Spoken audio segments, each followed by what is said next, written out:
Okay. Yeah, that's a couple crazy. Oh, I got this is one out of the company there. Driving me crazy.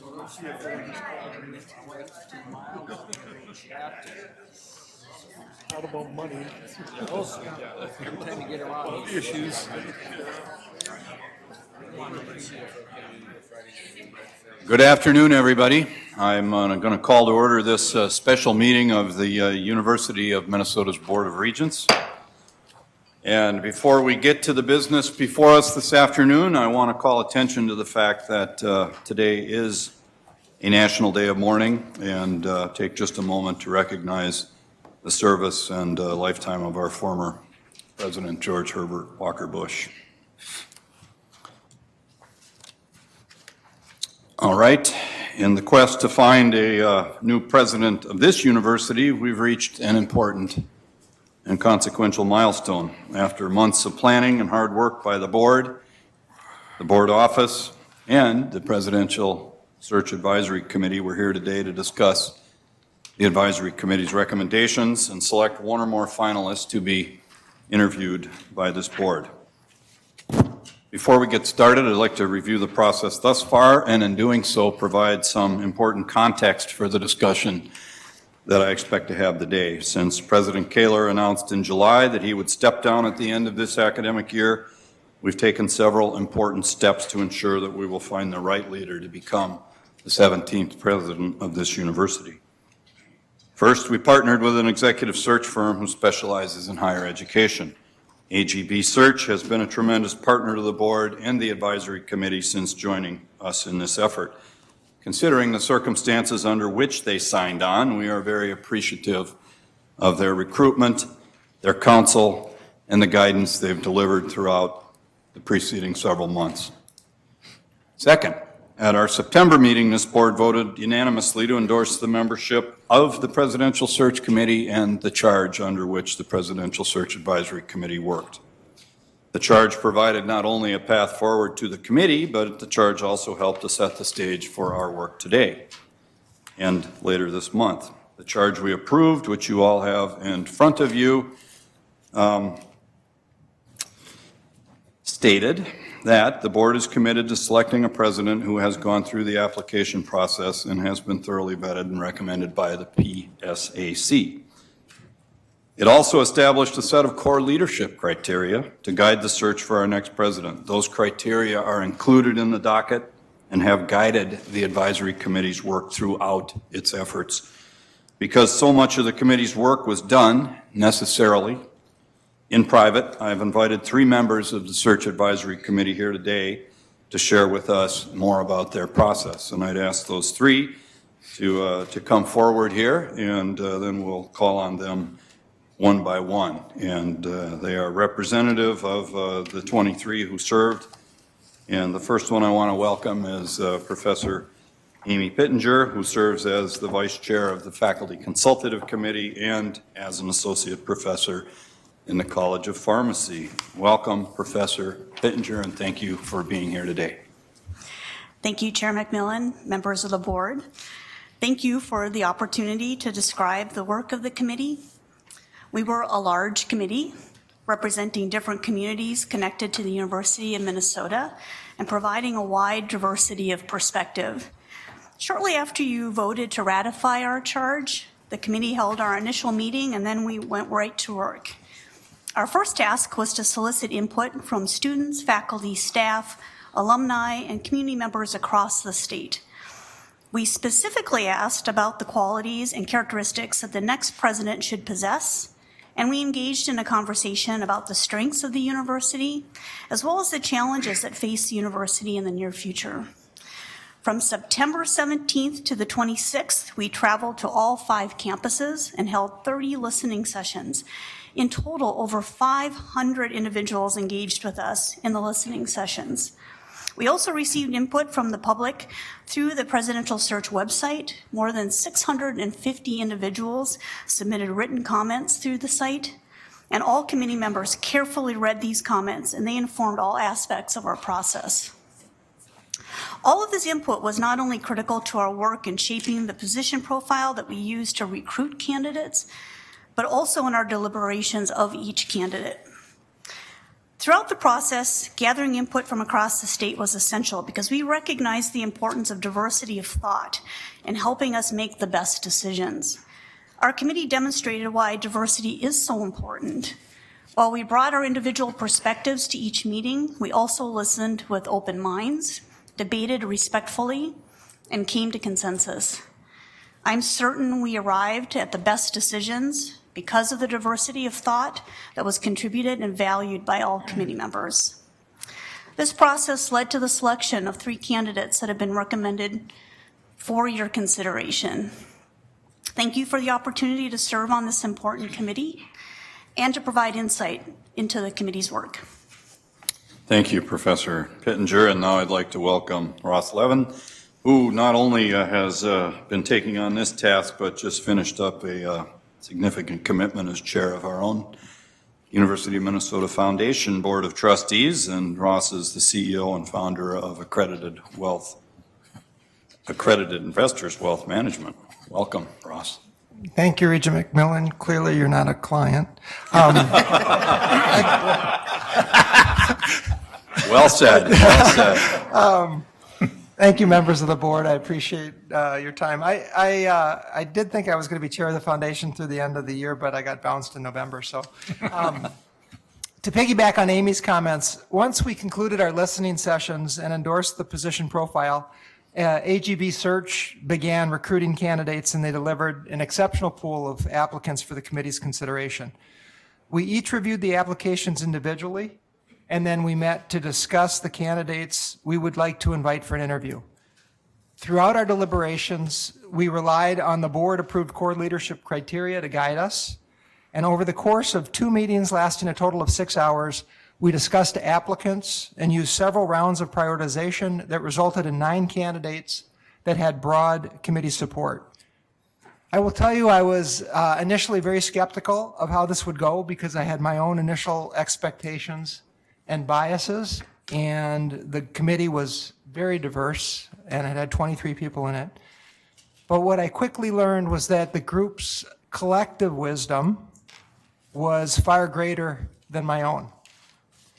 We interviewed those 9 candidates, and each candidate was interviewed in person for 75 minutes. We asked the same 11 candidates, the same 11 questions, and all the interviews concluded with candidates asking their own questions of the committee, and committee members, primarily Kevin, asking follow-up questions of candidates. Well, yes, it was true. After concluding first-round interviews, the committee selected candidates for further vetting by AGB Search, and this included reference calls and multiple background checks. We reconvened to hear AGB Search's report of the reference and background checks, and we discussed the candidates further. At the conclusion of that meeting, we voted overwhelmingly to recommend the 3 candidates you have before you for your consideration today. Thank you very much. Thank you, Mr. Levin. Finally, we have Kevin Kopishki, who is no stranger to higher education himself, being an administrator for much of his career and an alumnus of our own Crookston campus. Welcome, Mr. Kopishki. Thank you, Mr. Chair, members of the board. Appreciate the opportunity to be here. You know, as Amy and Ross have suggested, you might expect with 67 candidates and 23 committee members, there would be differences of opinion. There were. But please also know that throughout the deliberations, committee members did have individual preferences as far as candidates were concerned, but there was broad and deep support. Say it again, broad and deep support for the 3 candidates that have been recommended to you for your consideration. And you might also ask, how did that happen? How do 23 individuals come around to, making decisions of this level? I can't stress enough how important the core leadership criteria were in our deliberations and ultimately in our recommendations. This is my copy, one of my copies. I had 3 or 4, and it has my notes. As we were identifying candidates to be interviewed, I regularly saw candidates pulling this information out, making notes. This really became the foundation component of how we made decisions. The leadership criteria were critical to the kinds of qualifications we were trying to measure. So from that pool of highly qualified applicants, the 3 lead candidates recommended by our committee did indeed garner broad and deep support from the entire committee. And as we said in our unanimously endorsed statement, we believe any of them has the potential to lead the University of Minnesota toward what's next. And I know I speak on behalf of the committee when I say that we are extremely proud of the work that we've accomplished and extraordinarily honored to have had this opportunity to serve the university. It is indeed an institution that we each care about so deeply in this capacity. Trust that there were serious and focused conversations throughout the entire process. The process worked. And with that, we thank you for the opportunity to lead and participate in this critically important event in these dynamic times for higher education.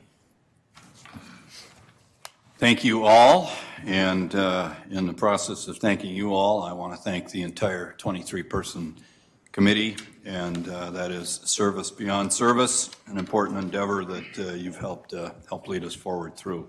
Thanks for your commitment, your time, and your dedication. 3 regents served on the committee as well, on the advisory committee, and I think you can all go. I wasn't anticipating that we'd make you sit up there for the duration of the meeting, but thank you again. 3 regents served as well, in addition to the representative 3 of the 23 you saw and just heard from, and I'd like to next invite those regents to provide a few remarks. But before we proceed to any discussion of the candidates and the next steps in this ongoing process, I want to take the first of 2 times I'm going to do this, remind everyone of the delicate balance we must strike between 2 very important Minnesota laws, first being the Data Practices Act and the second being the Open Meeting Law. The first defines our legal duty to maintain complete confidentiality, while the second provides the framework around which we conduct the governance work of this university in public. The point at which we pivot from complete confidentiality to complete publicity occurs following a vote to name a finalist or finalists. I will have more to say later on when we publicly announce those names, but we have not yet pivoted. Our goal throughout this process has been to be inclusive and transparent, but we also have to understand the legal right that candidates have to remain confidential in this process and throughout this process. During this meeting, it is vital that we not refer to candidates by name, but rather that we refer to them as candidate A, candidate B, candidate C, or by their applicant number. And I believe the sheet, the green sheet that you all have in front of you, and which will be collected after the meeting, gives you that numerical reference.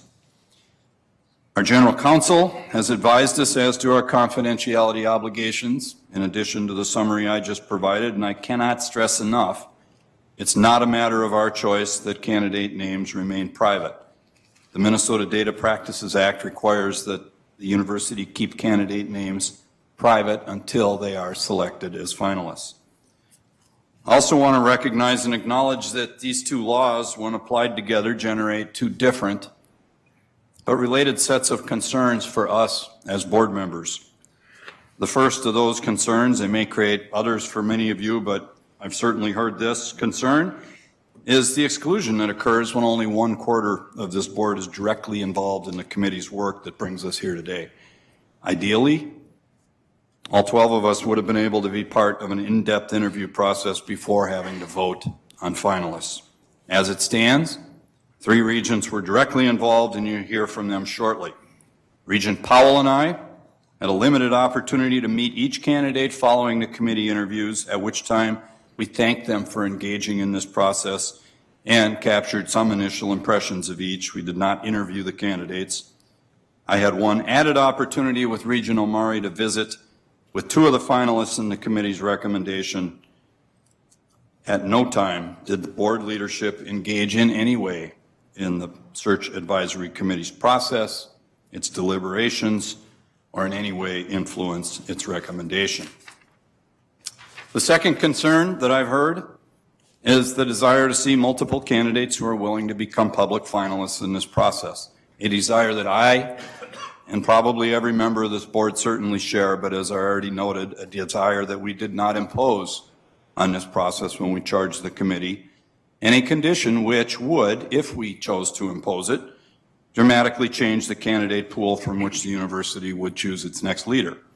I understand some members of this board would accept that trade-off, and I'm not here to comment further on it, just letting everyone know I do understand it. So, before I call on our Regent colleagues who served on the committee, the process isn't perfect. Very few, if any, processes of which I'm aware are perfect. We have the privilege of governing a public institution of great consequence to this state, and in doing so, we will abide by the state's laws regarding both confidentiality and publicity, despite the concerns and challenges that doing so causes us in this most important of all governance work. Before I conclude, I'll ask that at the conclusion of our meeting, whatever candidates become finalists, again, that we keep their identities confidential until we've had an opportunity to communicate with them directly. You will see three of us, Regent Powell, myself, and Committee Chair Regent Omari, leave immediately afterward to make calls. We'll hang around after that, but we need to go make those calls.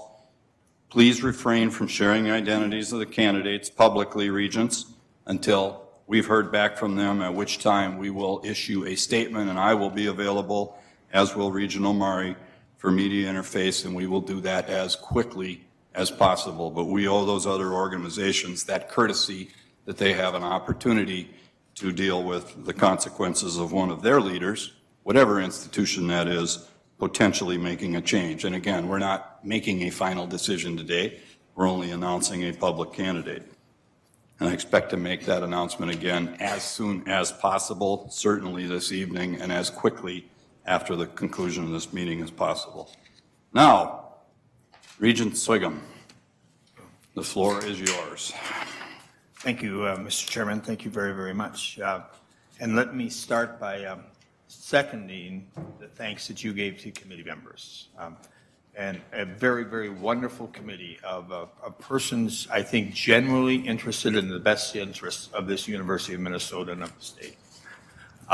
So to all of you, I see Catalina there, Ross, Amy, you've heard from, Dave, I know is there, Kevin, and all of the 17 others. Thank you very, very much for your significant volunteer service. I thought maybe somewhere over 200 hours of complete volunteer service that each of these individuals brought forward. And thank you. Secondly, to my fellow regents, I want you to know that in the committee's heart and head, they listened to and they followed your criteria and your charge to them. And they kept that in mind through this entire process. And you need to be assured of that. You need to be comforted with the fact that the committee followed your criteria and your charge. I think that's very important. And thirdly, let me just recognize very quickly, if I can, my two fellow regents that served with me there. Regent Abdul Amari was excellent. Professionally handled that gavel, swam against the current that with 23 different people, you're going to have 23 different ideas, some parochial interests, some personal agendas maybe, but Regent Omari was able to keep us together, keep us focused, and keep us in a cooperative spirit. Abdul, you did a super job holding that gavel. And Laura as well, who was your vice chair. Compliments to you. And to Regent Lucas, this is probably no surprise to any of you, an extremely sensitive person who was aware of all of the goings on, prepared herself well. I think she was at every meeting except for maybe the first one up in Crookston. Except for that one, I think she was there at every one.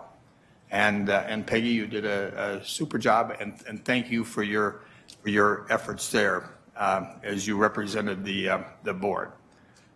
I think that's extremely important to know that both Peggy and Abdul talked about the board and the board interests and the board direction, and you sitting here, even though you couldn't be there, Tom, Abdul and Peggy talked about you and responded to committee members about the board interests and the board motives, the board mission many, many times.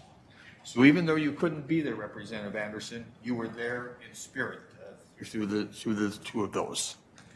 I guess now I'd like to briefly talk, if I could, to the qualifications of the three candidates that are at least proposed to be before us at this time.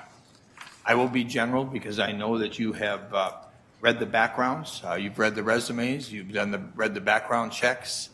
I will be general because becoming too specific, I'll become in violation of the open meeting law and the DPA Act, and we've been very careful not to do that. We don't need to get the University of Minnesota sued again for whatever reason. So because of that, I'm going to read from some remarks that I prepared so that I don't step in violation of those two laws. All three of the candidates we bring before you, as Dave Mona says, quote, light up a room, unquote. Dave Mona, those are your words, not mine, they're yours. And I think that that be very, very true. And we need that in our next president.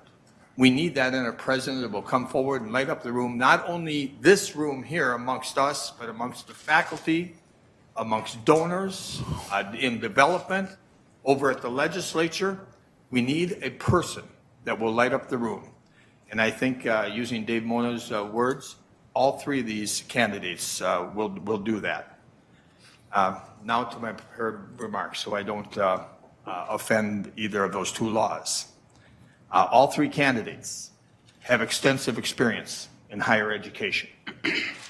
They were well prepared for our questions. You could tell that these three candidates wanted to be Minnesota.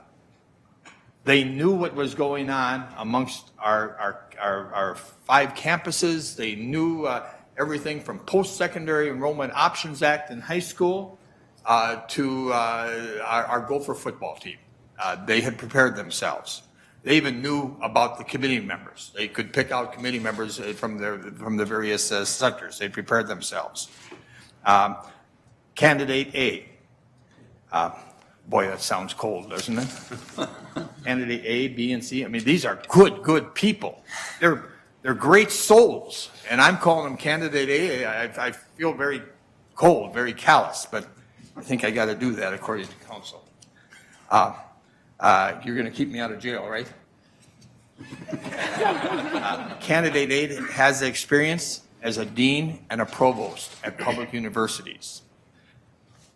In Candidate A, he, she, or Z, I observed someone who can command a room, but also someone who can easily connect and engage with a wide range of constituencies, including students, faculty, staff, donors, and community members. I can especially see this individual become passionate and a great advocate for us, for the university, that is, at the legislature. Candidate B, again in a very cold, callous way, is an awesome person. Experience as a president and a provost at a public research and land grant institution. Candidate B struck me as being unflappable in the face of the committee demands encountered by a president in any institution that he, she, or Z will face. You can be very proud of having either candidate A, B, and C as your potential new president. Candidate C has experience with both public and private institutions as a provost and a dean. I found candidate C to be warm and engaging while also exhibiting a deep understanding of the complexities of facing higher education and our mission as a land grant institution. Thank you, Mr. Chair, for the opportunity. Thank you, Regent Swigum, and thank you wholeheartedly and sincerely for your tireless service here. Regent Lucas, please. Thank you, Mr. Chair. It's pretty hard to follow Regent Swigum's description of this process because You were right on, and I can only echo what has been said. It was, the search process was excellent. The committee was amazing. We really knitted into a group that respected each other and knew we had different opinions and came together. So I can't say enough about the committee, and I can't say enough about how the process was followed.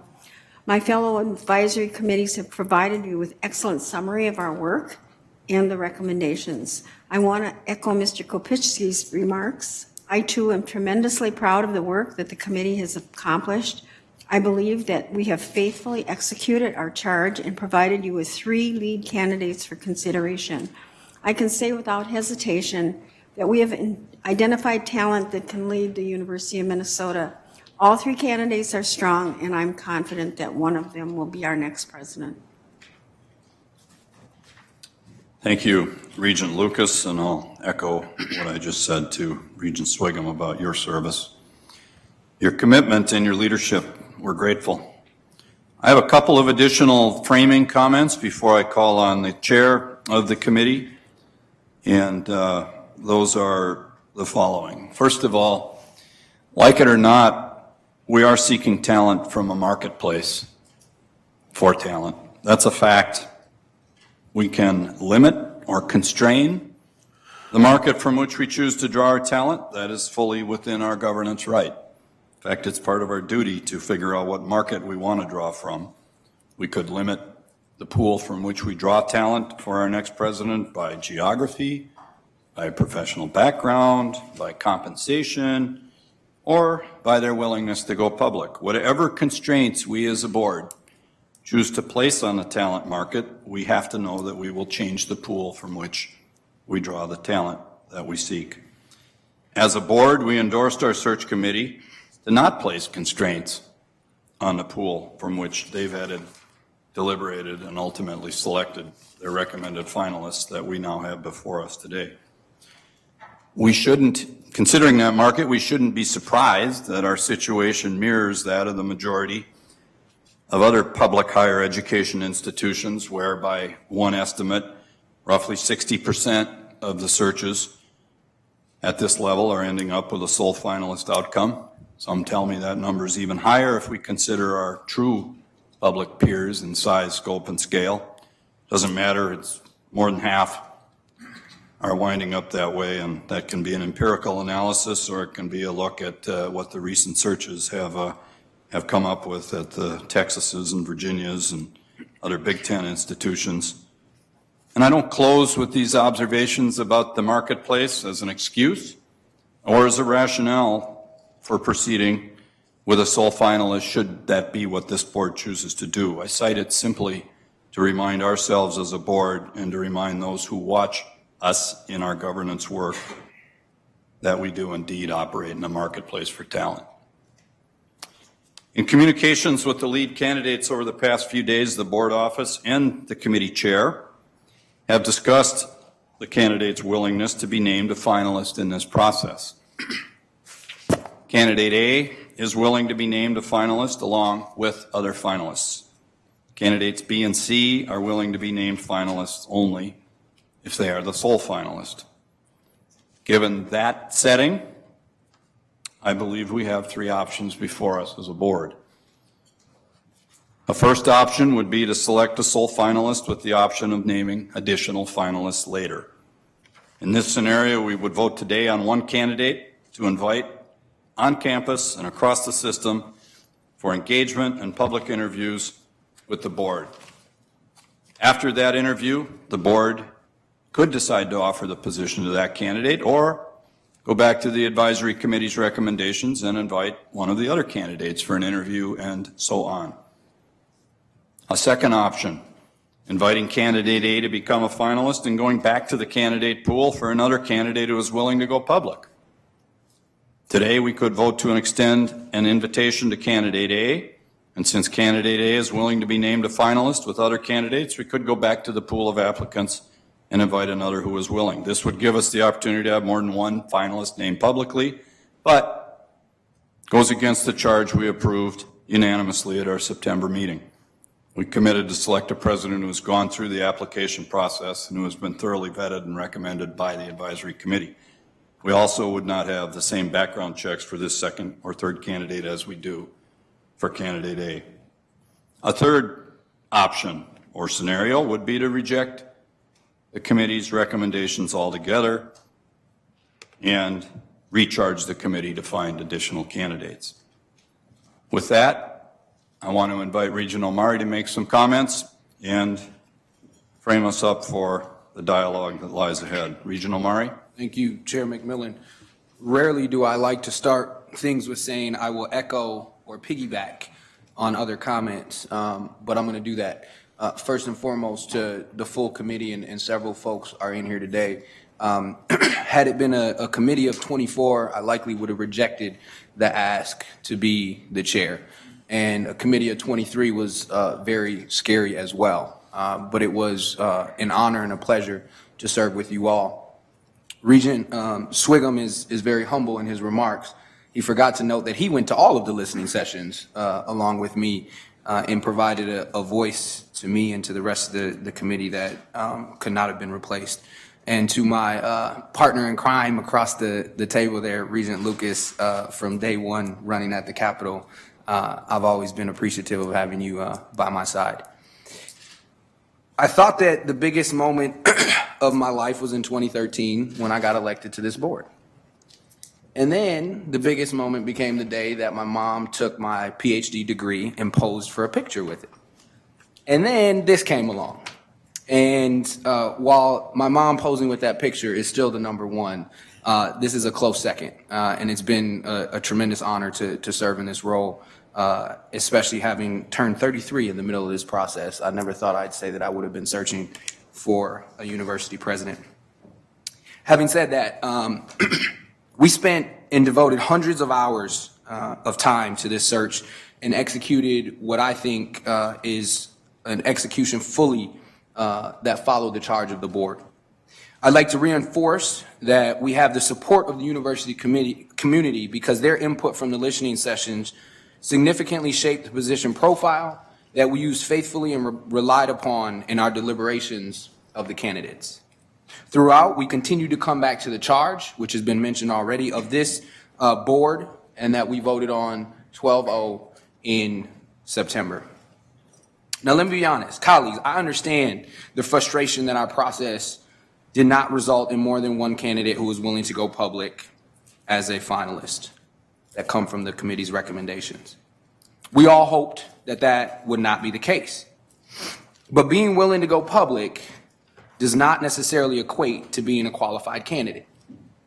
And while having more than one public candidate is the desire of everyone, I caution us to do so simply on the basis of having more than one public candidate. The qualification, according to the charge that we approved in the core leadership criteria, are really what is most important. Having said that, I am confident that our recommendations will yield the next president of the University of Minnesota. And with that said, I'd like to put a motion on the table. I move to name candidate A finalist for the position of the president of the University of Minnesota. Thank you, Mr. Chair. It's been moved and seconded. I'd now open this conversation up to the full board and welcome your thoughtful input and questions and comments and ultimately acting on the motion before us. Regent Hsu. Thank you, Chair McMillan, and thank you to everyone who's been involved through the committees and board staff. I know thousands of man-hours have been spent on this project, and it is indeed the most important project that we'll be working on, at least in the near future. I would say that I'm a little bit puzzled as to why there's a motion for just one candidate at this stage, when I thought maybe we would have the opportunity to discuss that a little bit before someone, especially the chair of the search committee, brought forward a lead candidate that the committee didn't bring through. So my understanding is the candidates were unranked, and for us to, at this point, be talking about candidate A seems a little premature, but I'm just wondering if there's any reason for that. Well, I'll let Regional Murray respond, but my reaction to that would be that that's the only candidate that is willing to go public, and we need a piece of business before us to begin the conversation. So that would be my response, but I'd give Regional Murray the opportunity to qualify or add or correct. Thank you, Chair McMillan. Of the recommended candidates, as was mentioned, this is the only one that is willing to go public. So following the charge of this committee, of this board, I recommend or put a motion on the table to name candidate A finalist, given that candidate is the one that is willing to go public out of the three that the committee's work yielded. Thank you. Mr. Chair, point of information. Just a second. That's not actually accurate. All three are willing to go public if they're the sole finalist, and by making A the sole finalist, the standing for all three would be the same. So any one of them could be nominated by themselves. Well, the motion is before us for discussion. Let's continue the discussion, and it's not meant to be narrowing in any way. It looks. Continue, Regent Shu. Thank you. Thank you, Mr. Chair. That was my question. Is my understanding was that each of the candidates would, if selected, allow themselves to be publicly named. And the candidate A, as my understanding, would also be willing to be publicly named if others were part of that, the finalist group. So one question I have is, at this stage, do we have to, if we'd like to discuss other candidates, do we bring them through now, or the way that you explained the process or the options before is that we could bring forward candidates, other finalists at a later time? I think it would be perfectly appropriate to discuss candidates A, B, or C while Regional Murray's motion sits there. I think we need to have a conversation, and I certainly hope we will, about the merits of A, B, and C to the extent we can without creating Data Practices Act problems. So please proceed. Do you want to now, or do you want to? Well, I'm just asking you if You're free to talk about any of them. Please do. okay. Well, I'm not ready to talk about any of them at this point, but I just wanted to understand whether or not this motion would preclude the ability to add finalists at a later date, or a later moment after this motion. In this meeting, Yes. Okay. After this meeting. That's what I'm trying to understand. if it was adopted, then we would have a path forward, but it wasn't offered in a spirit of sealing off or fencing off other discussion. I have no intention of doing that today. Okay, thank you. Mr. Chair, Regent Rocha. thank you. As a point of order, as any of the three candidates forwarded by the PSAC are available to be forwarded or moved as the finalist by themselves, I would, as a matter of point of order, ask the maker of the motion to speak to the motion as to why he has selected that one versus the other two, if that would be possible. Regional Murray? Yeah. Thank you for the question. I make the motion for candidate A simply on the basis that candidate is willing to go public with other finalists, and under what I have assumed, and maybe this is a poor assumption, that there are members who will not be willing to allow someone else go by themselves. So from the other two who have said they will not go by themselves, we can't forward them if other folks are going to try to put other people on the table, i.e. if candidate B, if we decided we want to interview candidate B, then it would also suggest that we're going to interview candidate A because candidate A is willing. So there was an assumption in there. Regent Rocha. Thank you, Mr. Chair. I appreciate that. Yeah, it's an unusual process. I've got a question and a follow-up. If the members of the Regent members of the committee would yield, Mr. Chair. If the Regent would yield to a question. In your process, and I've had a bit of an opportunity to speak to a couple of you. I understand that the interview process was significant. Regent Svigum spoke earlier to some of the feedback or some of the communication that came from the candidates in the process with respect to individual regions, understanding Minnesota, the Gophers, et cetera, et cetera. And some of that I anticipate was not, I don't recall from the written material, so I assume that some of that came through the interview process. And I've also gotten feedback that the interview process gave you an opportunity to see who, as I believe Regent Svigum described in Mr. Mona's quote, that they lit up the room. How would you, when you talk about the 9 people that you were a part of the process or part of interviewing, how would you characterize your ability to understand the candidates better from that interview process versus before you had that opportunity to interview those candidates? Regent Swigum or Regent Lucas? Question makes sense? Yes, I think it does, and I don't know if my answer will. Regent Rocha, let me give you this background from my perspective, and it's only from my perspective, not from the other 22 committee members. But when you see 67 applications with absolutely wonderful resumes, I'd never been in a process before, and I've hired a lot of people that I would see resumes of 40, 45, 60 pages long. I mean, it was very, very impressive. All the writings they had done, all the speeches, all the positions they held, the credentials behind the name, unbelievable. It makes one feel very small when looking at the lives that these 67 people have what they've done in their life. That's on paper.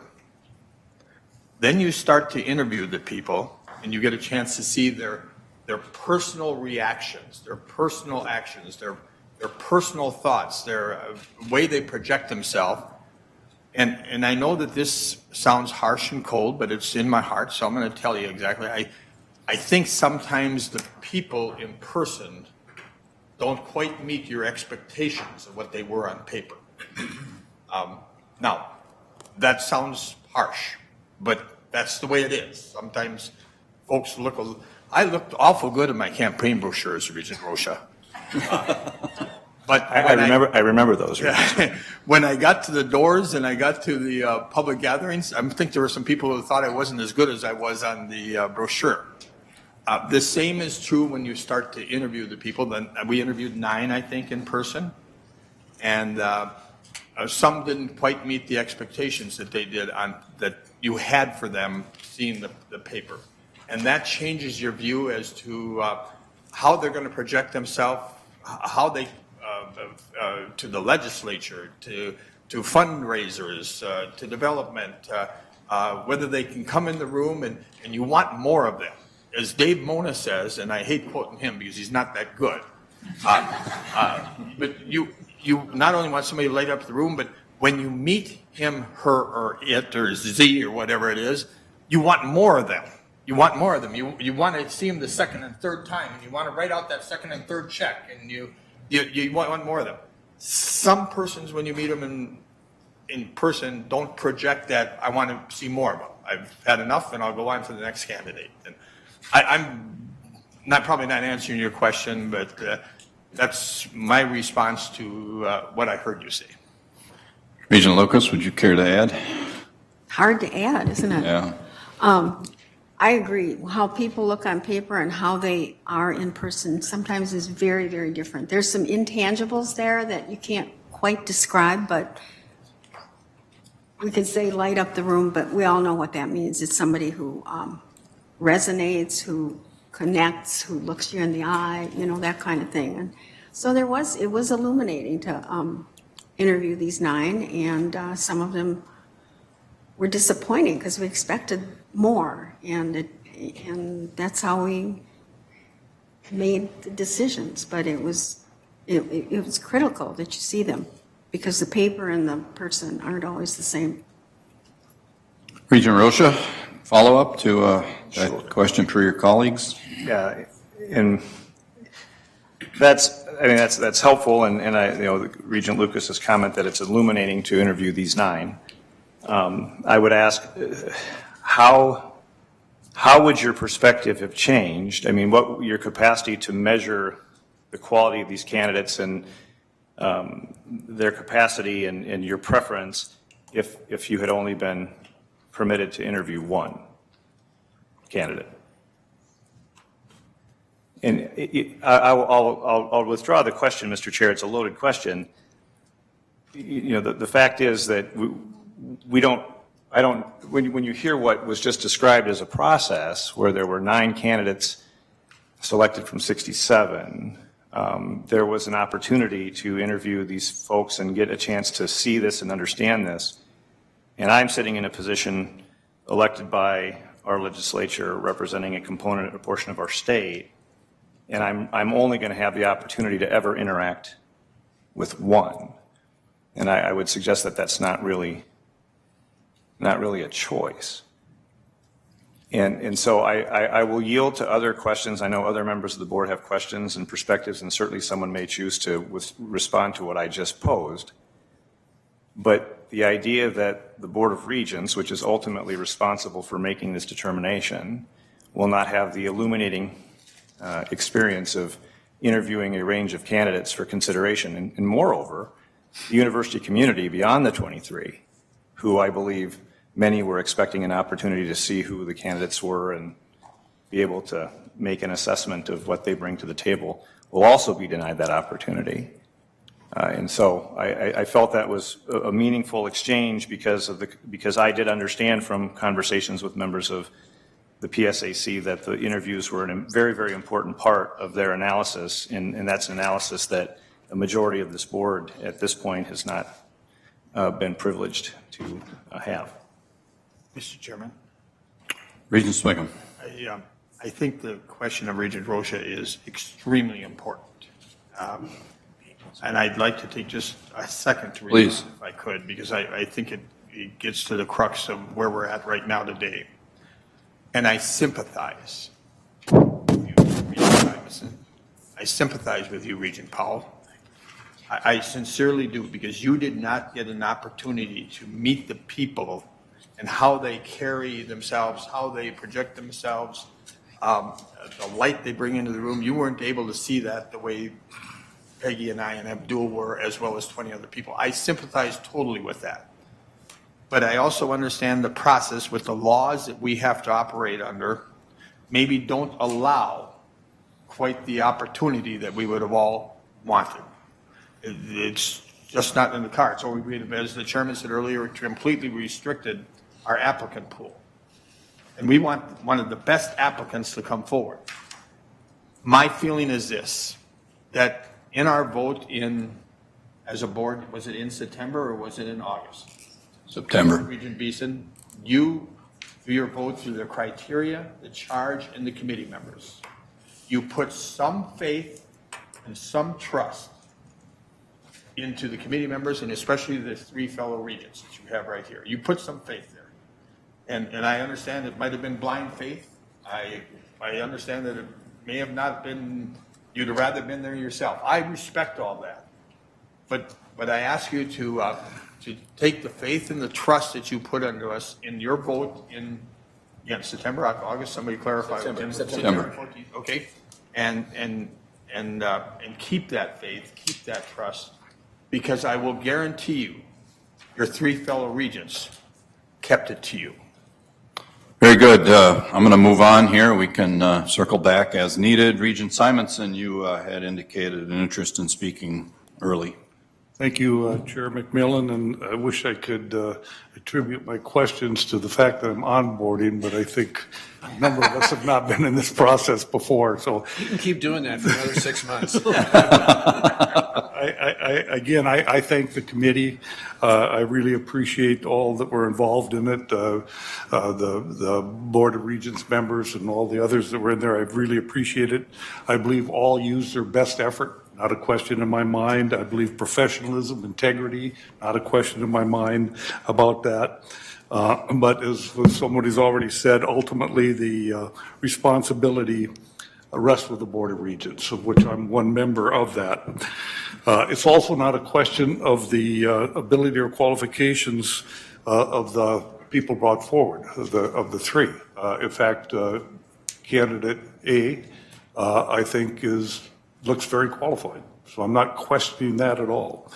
But the charge, as I understood it, was to allow us to interview at least 3 candidates.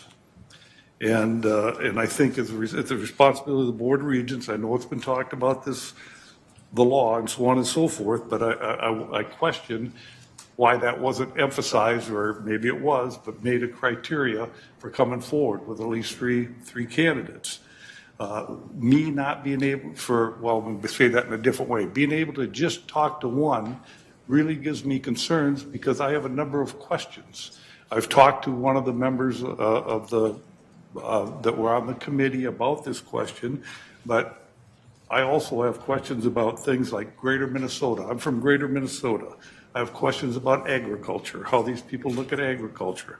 I have questions about animal and poultry health. I have big concerns there about how we are approaching that as a university.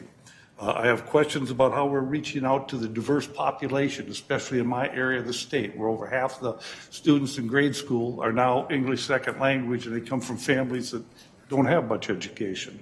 And how this particular candidate or candidates, how they would approach these types of things. And so these are in the mission of the land grant, talking about tuition, talking about student debt. These are questions that I have that I would like to have been brought forward.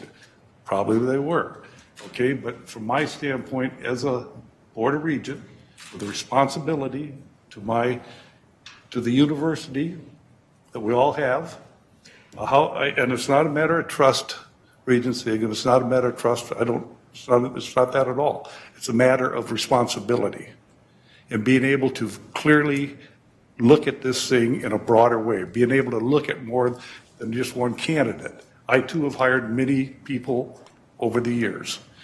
I understand the law, but I also know it can work in reverse. I've made offers to candidates with competing companies to have them accept, only to go back to resign, get counter-offered, and they end up better off than they were. I wish I could get a commission on that type of thing. Okay? But so there's both sides of that type of thing. So I am very concerned. Again, it's not a matter of trust. Not at all. It's a matter of my responsibility. And if I can only look and talk to one candidate about these issues, I don't think I'm doing I'm not doing what it's called to do. Thank you, and I want to call on Regional Murray, since he's probably in the best position to talk about some of the issues that you raised and what the Search Advisory Committee might have discussed from that long list and very appropriate list. I've got a similar one reflecting all the things that I bring to the table from the 8th District as well. But I want to be critically clear about this. While Regents may have expectations as to what the charge said and whether it said it would deliver, you read it that it says that, it doesn't say that they would deliver 3 to 4 candidates for us to interview. It says deliver 3 to 4. We did not charge the committee to find 3 to 4 candidates who would go public. We could have. We can recharge the committee, but we didn't. I just want to be clear that we don't misstate that. And it's the first line of the charge, I believe, is where it's referenced. So I don't mean to quibble with you as my colleague, but I just want to be careful. We separate expectations from what the black letter of there, And Chair McMillan, maybe going forward, that's something we can learn from. I assumed that's what we were going to do. And evidently, I think other people assumed that, okay? And it should probably have been made more clear. So going forward with other things we do, maybe we need to be more careful about how we put that. I wouldn't have voted for it if that wouldn't have been the case. Very good. I'm going to call on Regional Murray. I'm good. I was just going to clarify that as well, and I think as we continue, we'll bring up some of the other things that you were talking about. We can talk about those as we'll go. I think they'll come naturally. Thank you. All right, Regent Cohen. Thank you, Chair McMillan. Well, I have a couple of comments and questions. I certainly appreciate the work of the committee very, very much. So I am, as one of the regents that wasn't involved, I'm counting on what one of you, maybe it was Ross, who said, the deep and broad support of the committee for these candidates. As I read all the material on the 67 candidates, I might have interviewed a couple of different people from the ones who were interviewed. However, I know that I have to trust the committee's judgment. So for me, 2 candidates of the 3 of A, B, and C came to the top and on paper.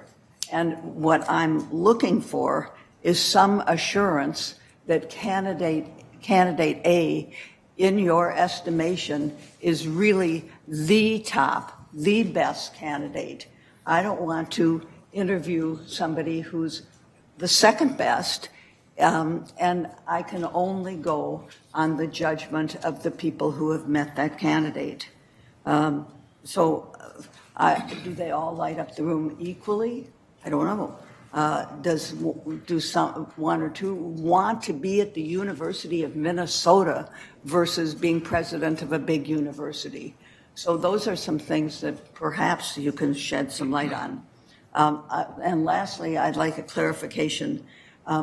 Regent Omari, when you made the motion, and maybe we can repeat it, it sounded to me as though you were moving for candidate A because logistically they were willing to have other finalists. For me, I want a motion for candidate A or B or C because in the estimation of the committee, and I know you didn't rank them, but they are the strongest candidate. Otherwise, not having met them, not having talked to them, I feel that, okay, I'm voting for one of 3. I'd like some assurance that A is really, it's a valid thing for me to trust your judgment and vote for candidate A. Regent Omari. Thank you, Chair McMillan. I will say that given the media coverage that's been surfaced, we know that folks are uncomfortable with one finalist. There's no denying that part. And the motion is in ways impacted by that notion. I can also say that, and I'll turn to my 2 colleagues who also served on the committee to add their input, that overwhelmingly the committee garnered around candidate A in a way that I would say was clear that there was significant support for candidate A from the moment that we interviewed the candidate. Regent Cohen, further follow-up there? That's fine. All right. Regent Beeson. Chairman, I think she asked. Oh, yes, so answering the question posed by Regent Cohen. Please, Regent Swigum. And tactfully, let me try to say this, Regent Cohen. I think all 3 would make wonderful University of Minnesota presidents, potentially. Your decision, and then we'll be a better judge 5 years from now, of course, than we are right now. But potentially, all 3 would make great presidents. We brought them to you unranked. But I feel extremely comfortable with Regent Omari's motion, having met them all. In all fairness and honesty, when you have 23 people on a committee and you're trying to find a sweet spot, a super majority vote, I had a couple, 3 people that I would have liked forwarded to you, but they didn't receive enough votes of the committee to do so. I mean, that's going to happen. And others had 2 or 3 that they maybe wanted forward, but they didn't get my support, whatever. So I won't tell you that there weren't other wonderfully qualified people there, in my estimation. These 3 received the consensus. They're all pretty wonderful people. I hope you get to meet them all, or at least one of them, I don't know. And if not, we'll go back to the drawing board. Regent Beeson. Thank you, Mr. Chair. I'm sorry, Regent Lucas. Please, I'm going to get in a habit here. When you ask Regent Omari or the committee, I will try to make sure I stop at all 3 stations there. Sorry, my mistake. Chair McMillan. I just want to say that this candidate's willingness to go public, I think, indicates a real desire for this job, and I take that very seriously. Thank you for adding that important criteria. Now I'm going to move to Regent Beeson. Thank you, Mr. Chair. I do support the motion. I would also like to thank our colleagues on the search committee, particularly the chair and the 23 members, and to AGB, which is a nonprofit trade group of ours who stepped into a void and provided leadership. We want to thank them. I think any search committee work is difficult, and we do appreciate their effort and commitment. As I reviewed the 67 applications, it struck me that there were perhaps up to 25 people who could have warranted an interview. And frankly, I did see applicants who on paper I thought appeared to be more qualified than the 10 that the committee ultimately chose to interview. And I have concerns about that. But with this many strong applications, and it was a strong pool, I do understand their limitations and their nuanced differences, and you had a group conversation that vetted through those candidates. So I think the committee fulfilled its charge. They delivered 3 qualified leading candidates and would have presented a 4th, but for the fact that that person withdrew. So really, we're talking, I think, about 4 rather than 3 if the 4th had decided to stay in the run. The fact that 3 of the 4 were unwilling to publicly risk competing for the position, I don't think should negatively reflect on the committee's work or on the candidates themselves. We did request the best candidates, and I think that's what they've done to the best of their ability. I will say this, while I've got the mic and I've got the audience, that I think that parts of the open meeting law statute simply do not work for the hiring of this position. It's been a source of frustration for decades. Everybody's frustrated by it. And it's time to have a conversation, and I'm willing to say that publicly. Maybe Regent Rocha and he'll join me, and we'll go down to the legislature, we'll go to the Citizens League. We need a conversation about this because it really doesn't work, and we need to do this for future boards. We can't expect people who are in the most critical stages of their career to necessarily be willing to publicly interview in a multiple candidate format. I would retain the broad-based search committee of the type you saw today, what with some changes, but then allow the regents to privately interview at the same time, all 12 of us, with the provision that before we take a final vote, the recommended candidate present themselves in a town hall public format with a question and answer broadcast to the entire state of Minnesota. Then the public will have 3 inputs. They'll have had members on the original committee. They'll have had the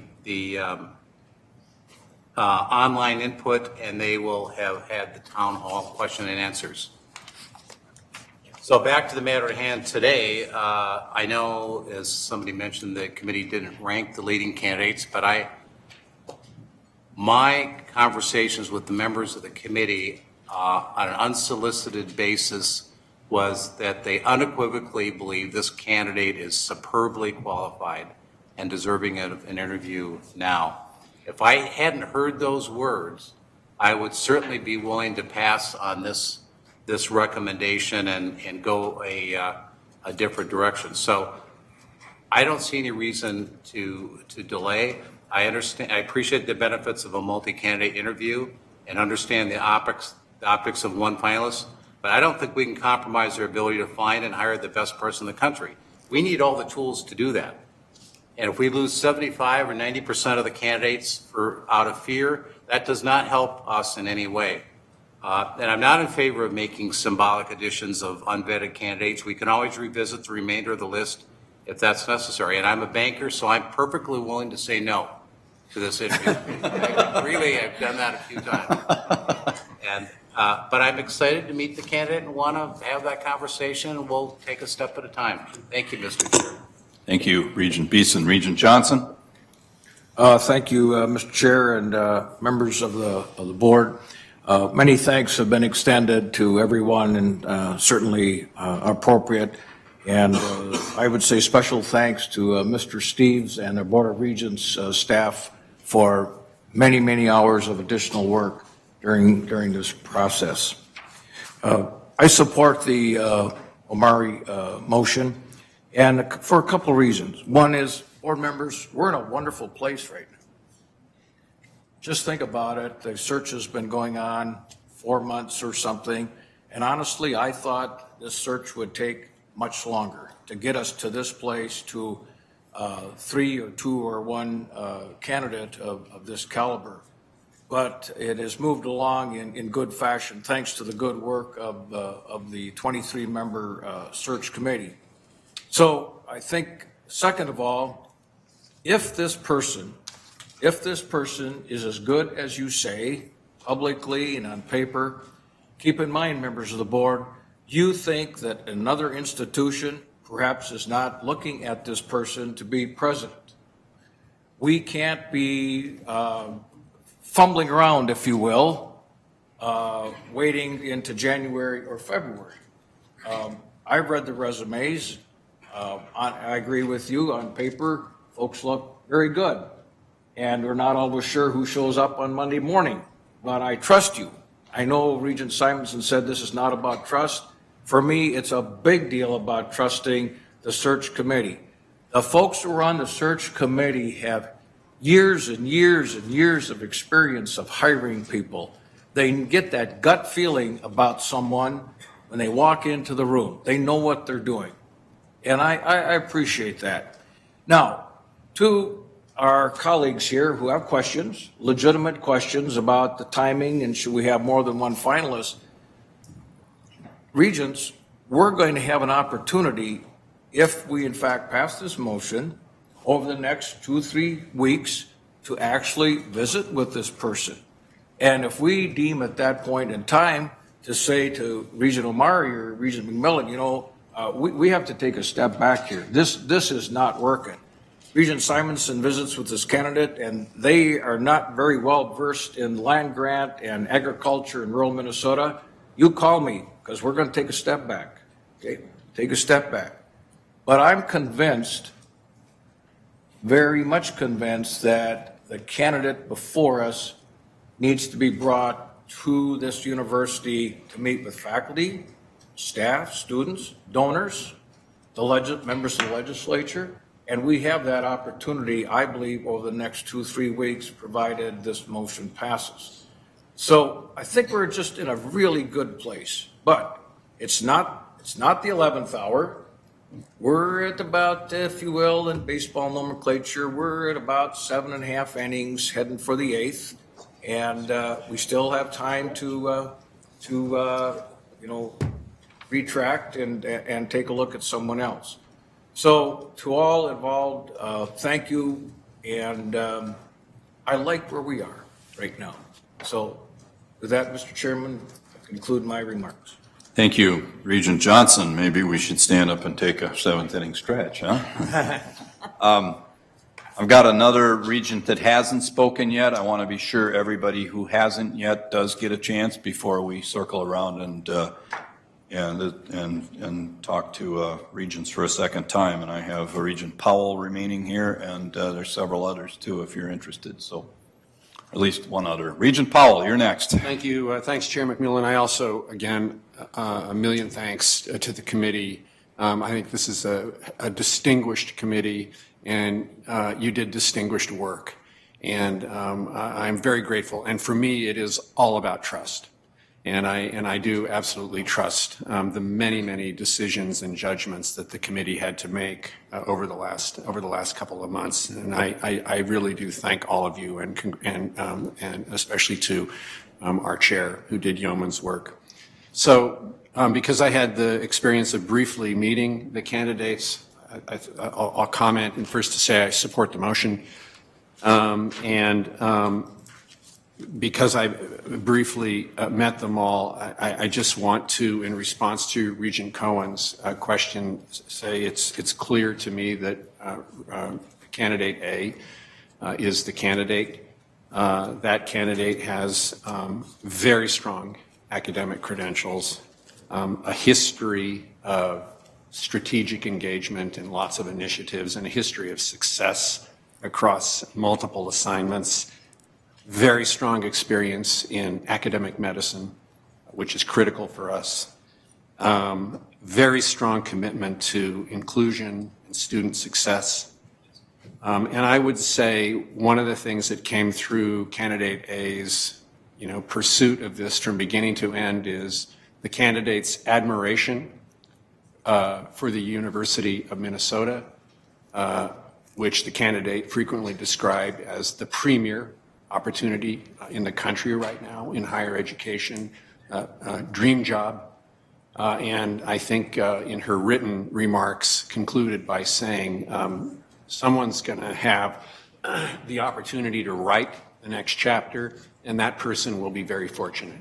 So I think we have someone who's really dedicated to us, right credentials, and based on a very brief meeting, I mean, we've used the term lights up the room, whatever. I will just say a very authentic and a very compelling personal style that I think we will all be very proud to present to the people of the state.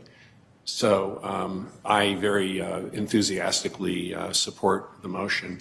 I also maybe have a suggestion. Regent Johnson touched on this, but it might be helpful to outline for the board what the next steps would be over the next week or two. And because I think it is important to note that we haven't decided anything today.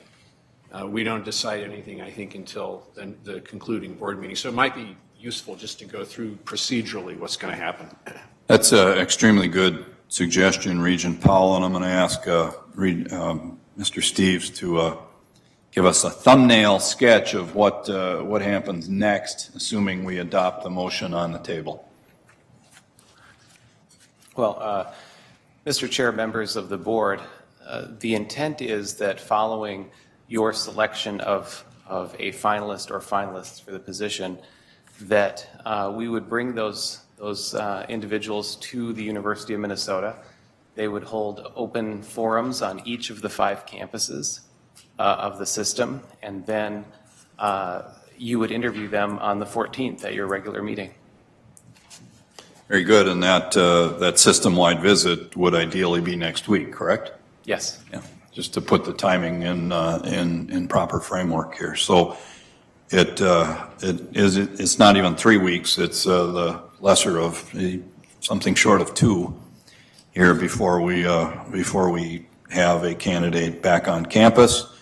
And as I noted at the outset, and several others have, if the candidate or candidates that come forward don't wow us, then we have the opportunity to go back and consider other alternatives. So we do have choices. Regent Anderson? Evidently, I'm the last one. You don't have to. So Fine, you I'm are. fine. If you'd like to speak, you have an opportunity. I'm happy to speak, Chair McMillan. For this whole process, I haven't said much, but I think you should know that doesn't equate that I'm not doing my homework or not looking either. I, like Regent Beeson, believe that the open meeting law is a real hindrance, and I would like to see some way that could be done for employment issues where we could talk to candidates in private. That being said, I also looked at this and said, is this a good process, or are we being naive in how we select a candidate? And my research tells me that, my diploma was signed by President C. Peter McGrath, and if you go back to President Ken Keller, President Nils Hasselmo, President Mark Yudof, President Bob Brunix, President Eric Kaler, every one of them, people discussed how they were selected. And in every one of them, it said it wasn't at least some critics are out there saying it wasn't a good process. So I researched that. I'm going to tell you that I am glad we had this committee of 23.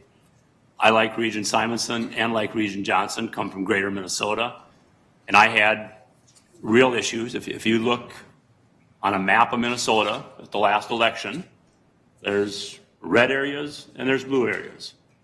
And I was very concerned that the area where I live in got represented. And I know brought that to Chair McMillan many times. Once I was committed Regent Simonson, or it was committed to me that we have that representation on this committee. And we had Regent Swegum, we had Regent Lucas, we had Regent Powell looking out for things. I was willing to go through with the charge. I was willing to do that.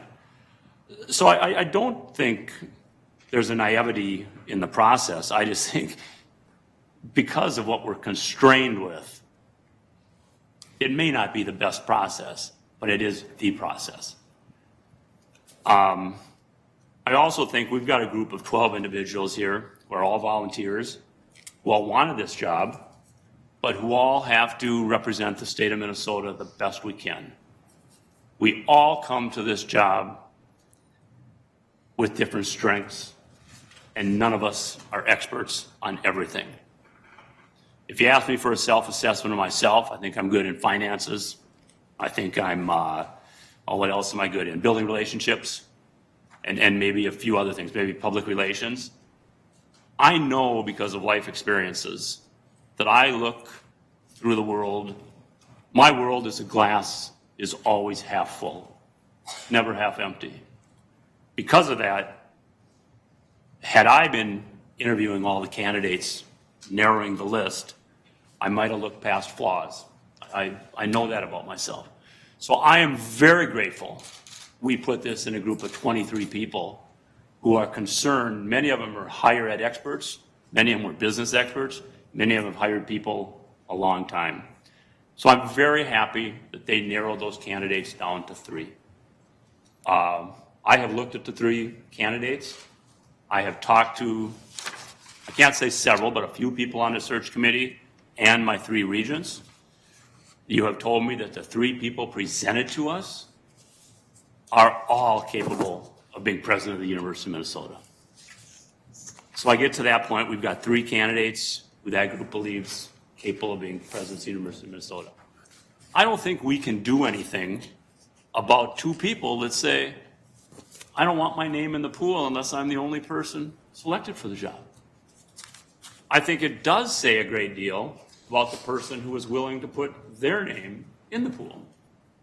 I think if they're willing to put their name in the pool and put it out public, knowing they hold another job, they're putting it on the line, and they have confidence in themselves and confidence that they have a great chance to get this job. Now, I didn't know a whole lot about the University of Minnesota before I got this job. But I'll tell you the one thing about President Eric Kaler. I tell President Kaler, boy, I wouldn't want to have your job. You know, the gentleman goes to bed every evening knowing that what he's done the day before is going to be challenged. And he wakes up every morning knowing what he's going to do that day is going to be challenged. So if we don't pick somebody that has confidence, I think we're in the wrong boat. And say what you will to this small town kid from rural Minnesota, but I think a person that is willing to put their name in the pool, come hell or high water, is a person that has confidence and should be interviewed. I can't, the other 2 people have, in my estimation, at this point in time, taken their name out by not putting their name in the pool. It's nothing the committee did, nothing the regents did. So I guess it's a long answer, Chair McMillan. I'm sorry I took up so much time, but I guess I speak for the motion.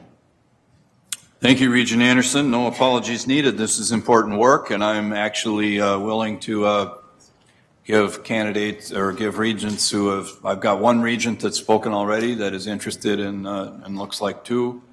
This is important stuff, so we will take a second swing through, and then we're going to vote on this. Regent Rocha.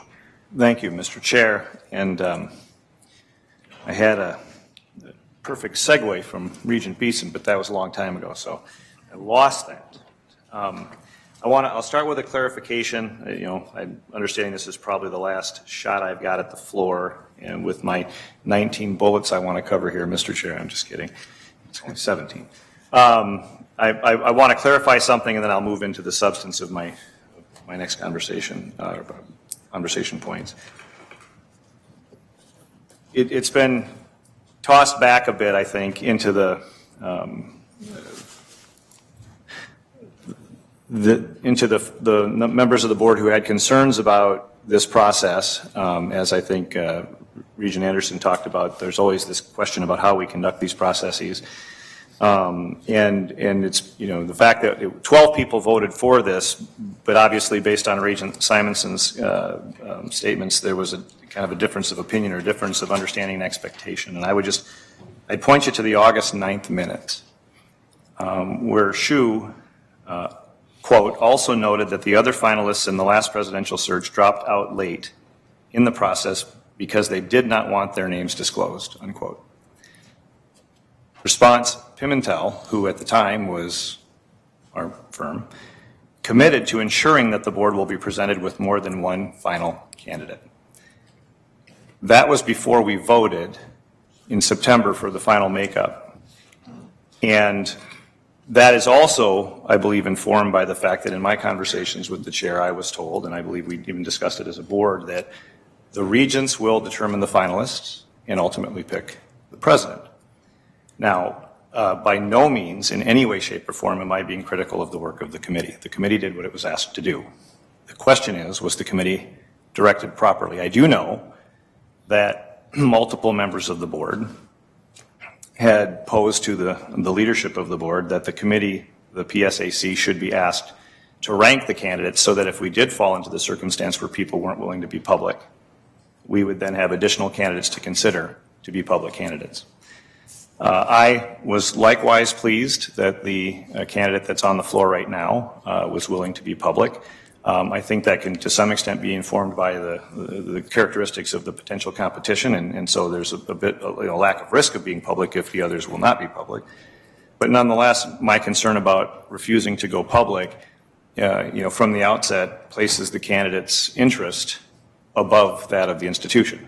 Well, I'm more concerned about what I've got than I am concerned about this institution's public face and the community that wants to know who the candidates are and have a chance to be participants in that selection. So I am pleased that at least with A, and quite frankly, other than what's on paper, that's the only data that I have available to me. Certainly the easy way of handling this would be just to go along, but I have significant concerns, and my concerns have actually risen based a bit on this dialogue here today. Regent Beeson, I think that it would be a very helpful conversation, certainly when we're not in the passions of a presidential selection process, to talk about whether the open meeting law, the impact that it has on the university. Certainly there are arguments in favor of it, and certainly there are arguments against it or advocating for a change, but the fundamental thing is the law is there, and we have to follow the law until such time as it would be changed. I certainly don't think we could argue that it's immoral or unethical. It just is a policy choice that we believe does not, many of us anyway, I should say, believe that it doesn't serve well. So that being said, and I will illuminate this if I'm permitted to speak to the amendment, I move to amend the motion on the floor to add candidate 41 to the list of finalists.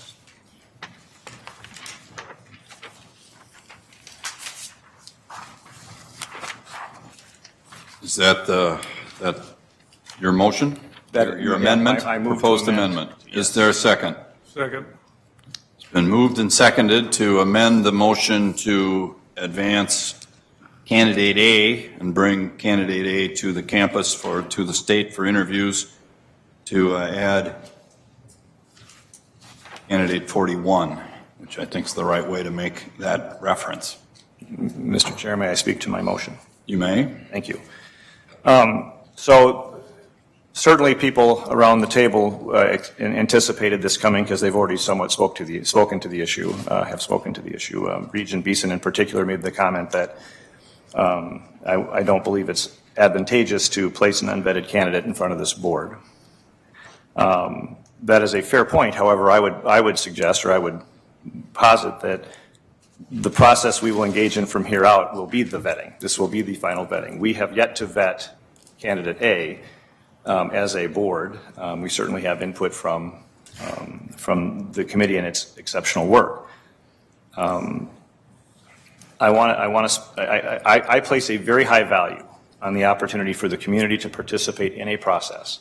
If I had greater bandwidth as an individual to have been able to vet more carefully myself, or to have interacted with the people that were considered by the committee to identify others who were willing to be public candidates, which certainly would have been aided by a ranking system that allowed us to find candidates who would be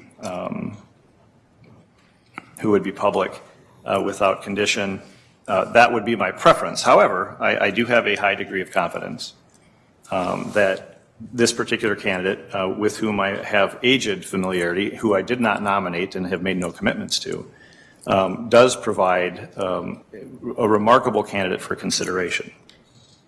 I note that if I, again, look back to August as we went around the table,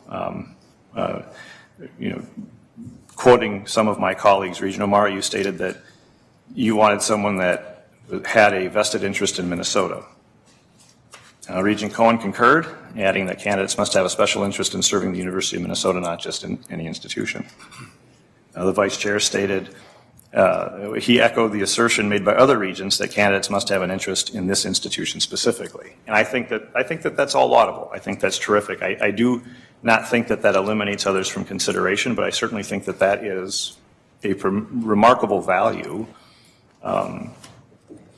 in a candidate. From the standpoint, from a logistical standpoint,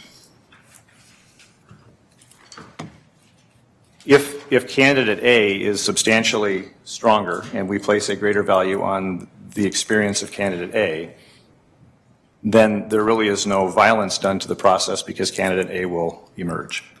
The regents and the community will have an opportunity to consider the candidates who I think bring a fairly distinct perspectives and experience.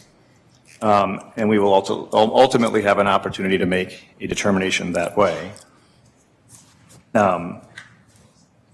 As I'm concerned that I will not be provided an opportunity to speak to it, well, I guess maybe I should ask the chair, we can dispense with this component if I will be offered the floor after the conclusion of a vote on this matter. Would I have an opportunity to speak again after that?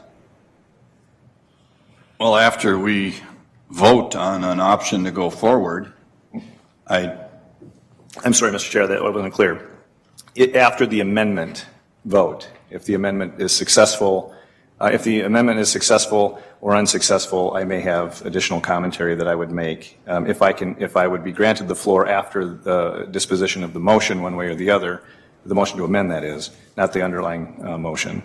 I'll grant you the floor again after we vote on the amendment with reasonable time constraints. All right. Then I will just simply cap by saying that I believe that it's collegial to give members of the board. I think if any one of you were to suggest that there were people that you wished to consider as candidates, I would want to grant you that courtesy to have that conversation. And this is not simply a matter of anything to do with the candidate proposed by the committee or the candidate that I'm placing in nomination now, but it does have a lot to do with the way the board is interacting with this search process and the way it is required in our state. Thank you, Mr. Chair.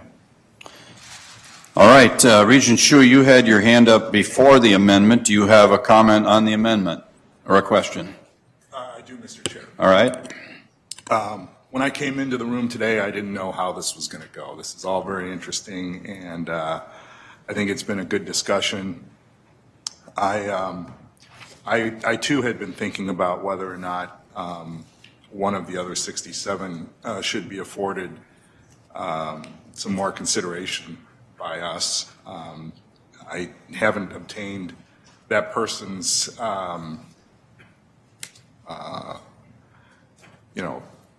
assurance that they would like to be a public candidate, so I'm not going to go anywhere with that right now, but I think earlier you suggested that maybe there would still be a way to add somebody after the meeting, and that's my first question. No, if I suggested there'd be a way to add somebody after the meeting, it would be only in the case that we find ourselves following an invitation to campus and the interview process that doesn't work out. Then we'll need to reconvene and figure out what next. That would be the point, but there isn't any procedure under which we would take action until we meet again in special meeting or next Friday when we're there at our regularly scheduled meeting. Okay, thank you. That clear? Yeah, I think that helps me. And I would just say that I know something about the candidate that Regent Rocha has just proposed. And I was going to speak to this earlier because I think there's been a lot of concerns about biases of the PSAC committee, and especially after the Star Tribune article a couple weeks ago that came out regarding the statistics that were provided or the data regarding demographics.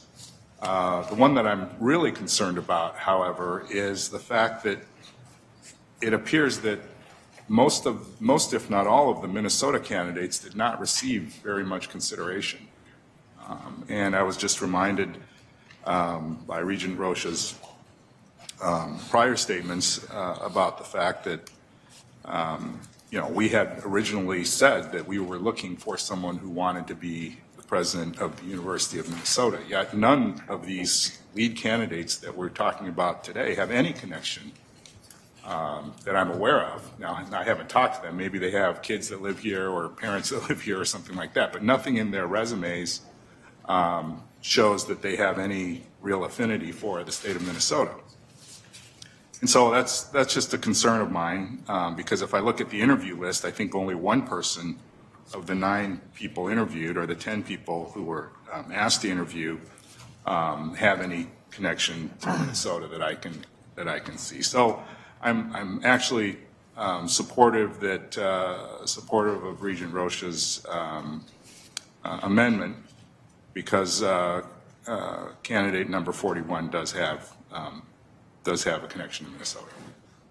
Very good. Thank you. Before I call on Regent Swigum I think wants to comment on the amended or the proposed amendment to the motion, I would just note again, and I continue to go back to this, whether it's the charge or the core leadership criteria, that the process of getting to a document, I think, to our conversation, my interchange with Regent Simonson earlier, oftentimes leads to expectations, and the August 9th minutes certainly remind us of what Regents did in that interaction with the first search firm, but that core leadership criteria that we also unanimously adopted and that the committee followed does not specifically reference ties to Minnesota. So I don't say that again to be, and I got you or anything else.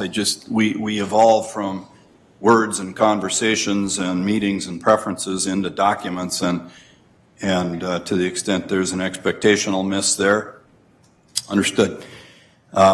Regent Swigum on the Rocha amendment. Yes, to the amendment, Mr. Very good. Please.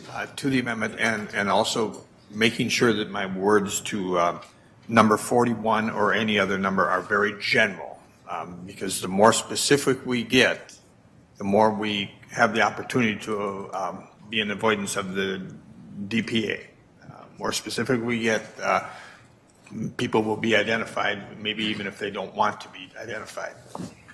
So to the motion, Regent Rocha, my humble opinion, my humble judgment, as well as that of the 23 members of the committee in this case, applicant number 41 was struck from the list and eliminated from the list early in the process, very, very early, and almost, I can't remember the hours we took Mr. Omari in discussion, but the number 41 was discussed and dismissed early.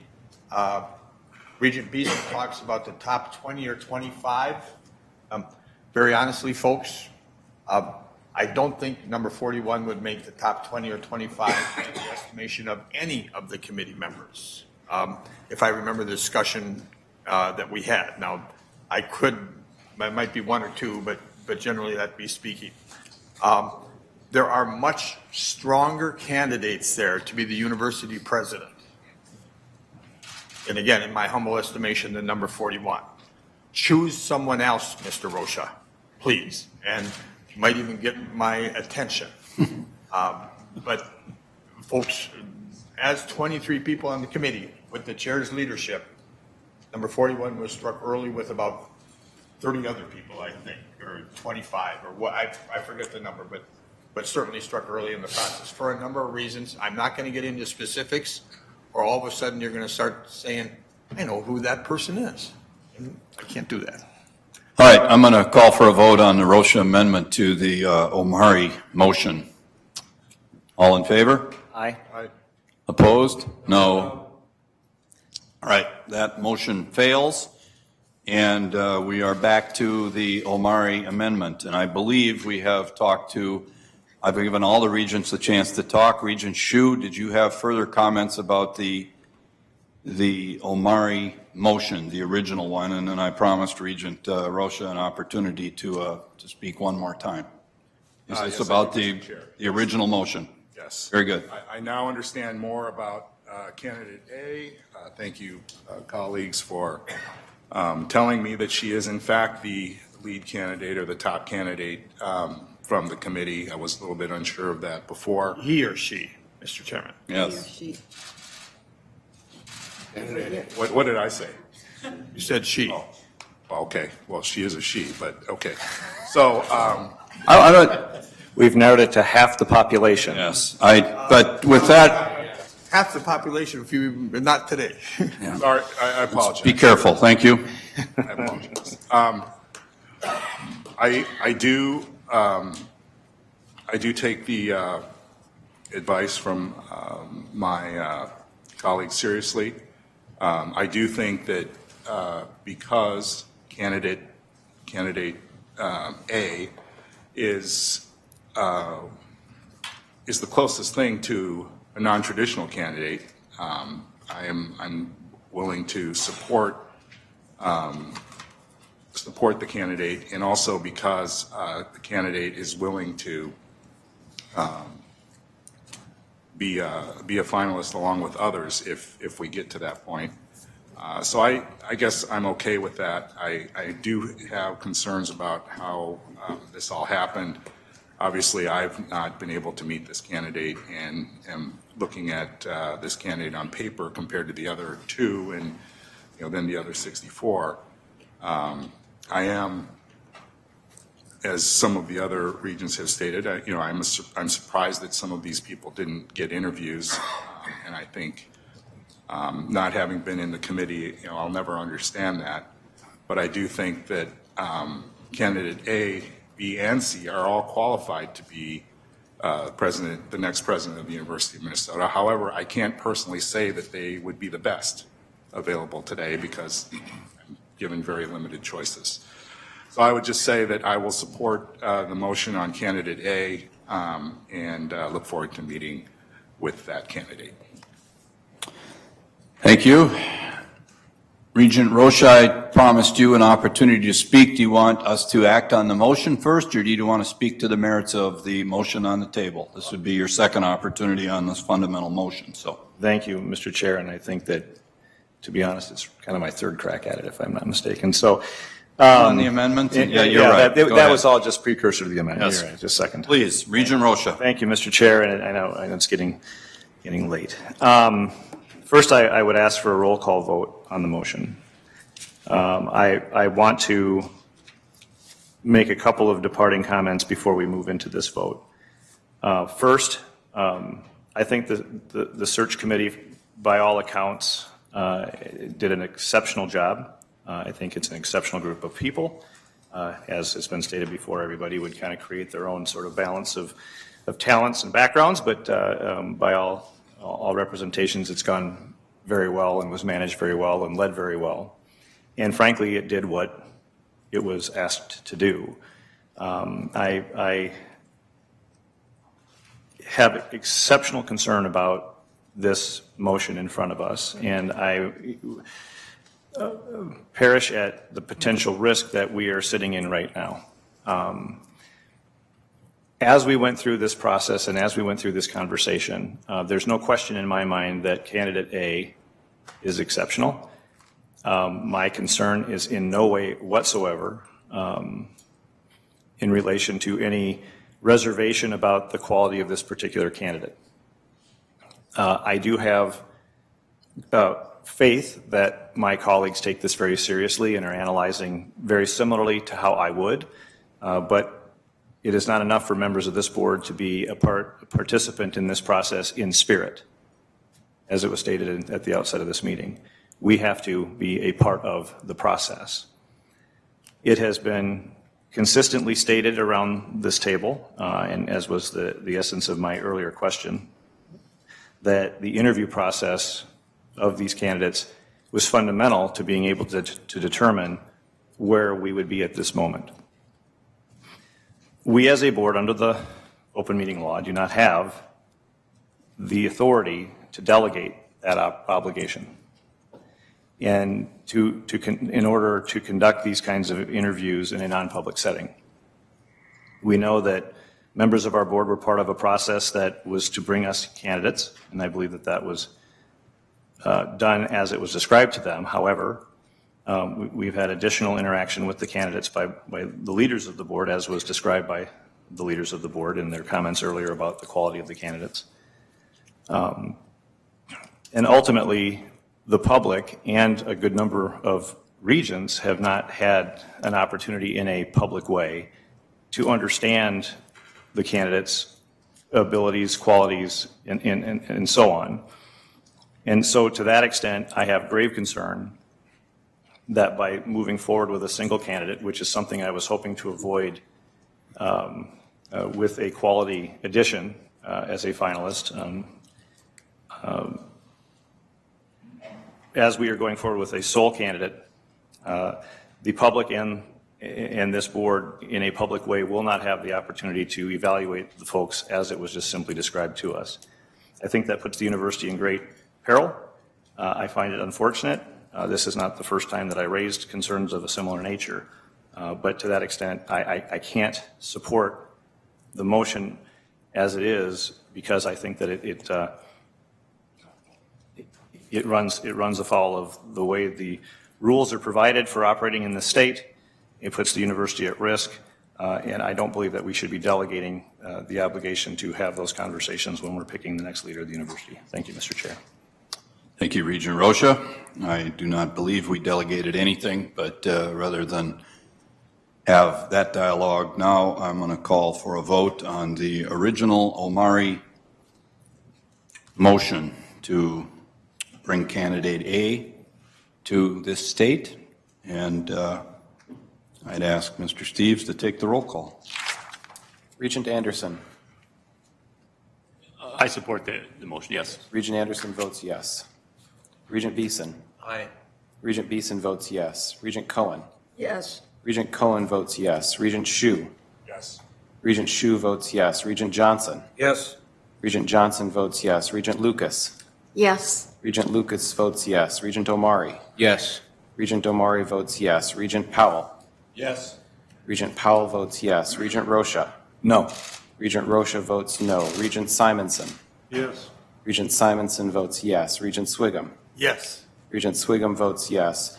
Regent McMillan. Yes. Regent McMillan votes yes. The roll call vote results in an 11-1 approval of the original Omari motion, and that brings us at or near the conclusion of business here, but I would entertain more comments. Regent Anderson? I just have a question. We have moved candidate A forward to come and visit us and interview with us in the open meeting setting. Prior to that motion, we knew that that candidate would consider coming even if there were other candidates involved. Is there any, do my colleagues have any desire to move candidate B and C forward and give them a chance to say, hey, I will come or I won't come? I just asked that as a question. Regent Anderson, I may need help from counsel here, but perhaps between Mr. Steves and I, we can get that answered. I think the answer to that question is no, because by voting, on one of those candidates, we would create a finalist, and we would then run counter to their written wishes to us to not become a finalist unless they're a sole candidate. They wouldn't be a sole candidate in that case, and therefore we would have run afoul of their preference. Is that correct, Mr. Steves? So, all right. Mr. Chair, but I think, Regent Anderson, are you asking whether they would maybe consider lifting that restriction to become part of it? Or That is the essence of the question. Yes, once they knew that. Okay. Thank you, Regent Anderson. And I believe now we have to rely on people who've actually communicated with the candidates. And that would be probably Regent Omari in the best position to speak to them. But we don't have a procedural vehicle by which to,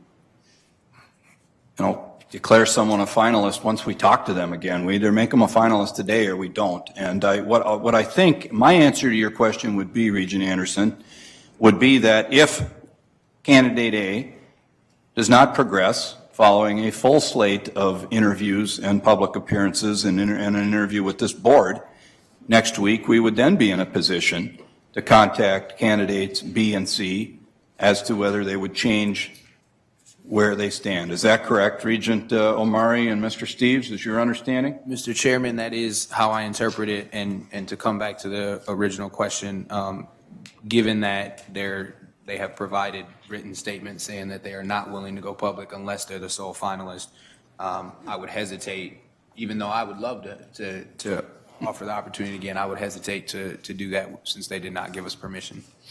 Thank you. That answers my questions. All right, I'd entertain. Regent Hsu? Yes, thank you, Mr. Chair. I was going to go to that same, possibility or concept that maybe we give them one more chance.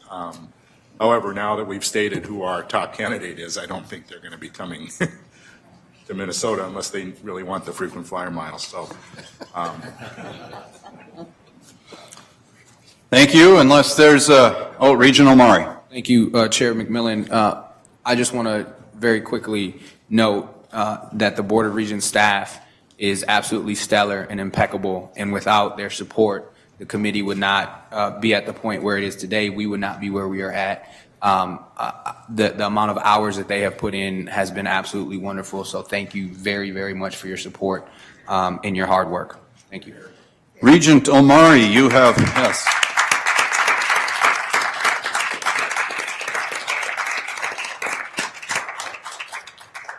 Regent Omari, you have, in your very insightful way, beaten me to a core element of my closing remarks. Thank you for doing so. You, more than anybody, witnessed the work. For those that don't understand or don't follow, we have a small but very talented board staff, and they are staffed at a minimal level to manage the work of this institution's governance duties on a regular basis. They are not staffed to handle the rigors of a search around which the administration does not generally, for the most part, participate.